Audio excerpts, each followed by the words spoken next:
Welcome back, all you clever people. This video has been a long time coming, but it is back. We are finally doing part 2 of the LED bar graphs in HitFilm.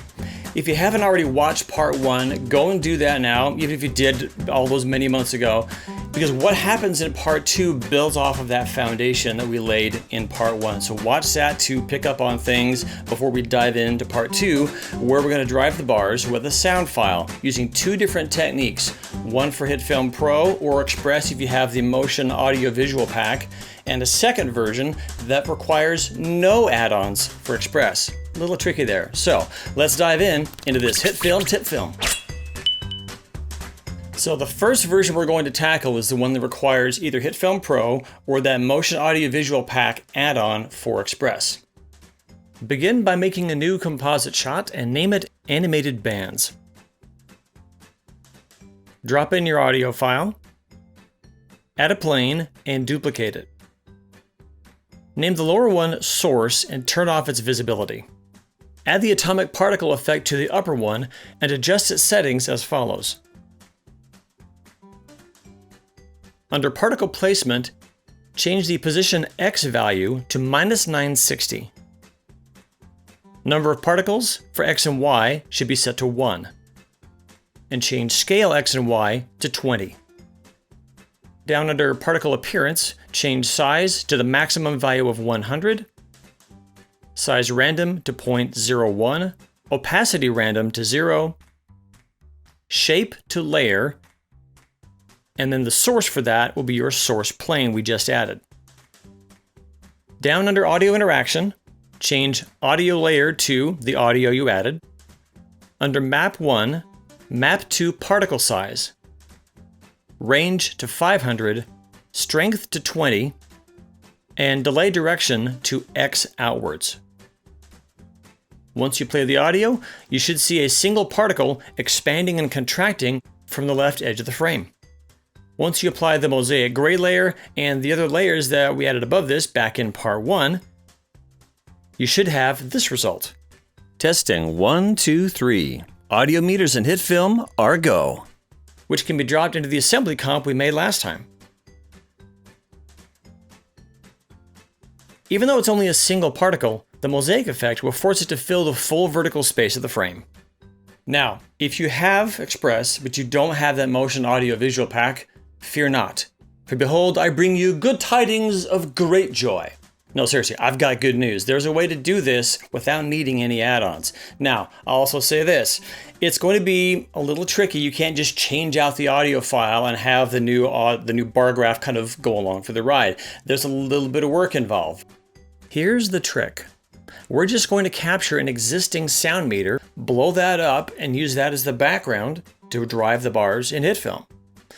Now, I wonder what software might be out there that has some built-in audio meter.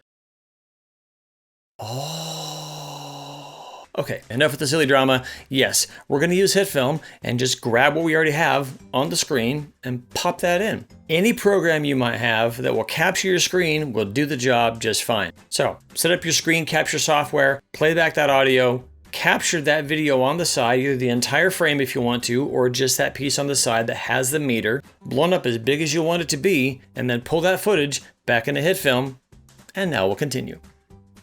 As before, I'm making an animated bands composite shot. Select your captured meter footage from the media bin, then open the trimmer.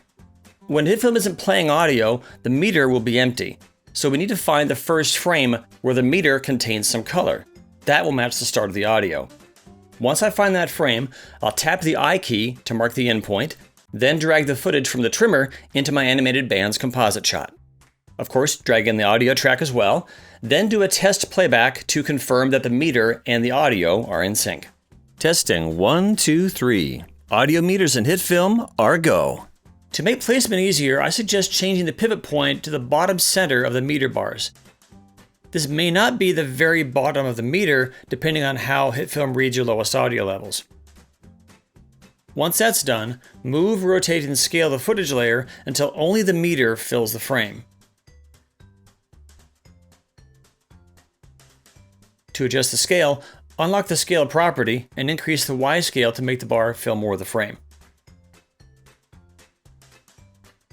From there, I recommend doing some testing and fine-tuning of the placement and scale of the meter. Just play the thing through a few times, see how it feels, and adjust things as needed until you're happy with how the meter animates through the frame. Once you're happy with that, add the luminance key effect, setting threshold to 0.3. That should get rid of all the dark background behind your meter, and you're pretty much done.